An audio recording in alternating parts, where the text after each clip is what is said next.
நான் என்ன ஊழல் பண்ணேன்னு என் மேல குற்றச்சாட்டு இருக்கு. நீங்க அதை கூட படிக்க மாட்டீங்களா பிரதர்? நீங்க நான் வந்த காலத்துல இருந்து நீங்க மீடியால இருக்கீங்க.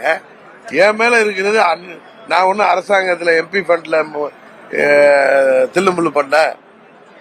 என் மேல நான் என்ன நான் வெளிநாட்டுல போய் பிஆர் வாங்குவதற்கு இவங்க சொல்றாங்களே டியூவல் சிட்டிசன்ல சிங்கப்பூர்ல பர்மனன்ட் ரெசிடென்சிப்ங்கிறது அங்க சிட்டிசன்ஷிப் கிடையாது.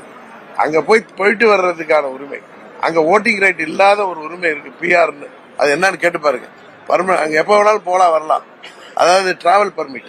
அது வாங்குறதுக்கு நான் அப்ளை பண்ணி அதை வாங்கினப்ப அன்றைக்கு இருந்த நரசிம்மராவ் அரசாங்கம் அம்மா ஒன்றும் செய்ய முடியலங்க காலத்தில் அது ஒரு அரசியல் காழ்ப்புணர்ச்சியில நான் ப்ராப்பரா நான் என்ன டிக்ளேர் பண்ணி நான் வாங்கின அந்த குடியுரிமைக்காக தவறுதலா என் மேல போட்ட கேஸ் தான்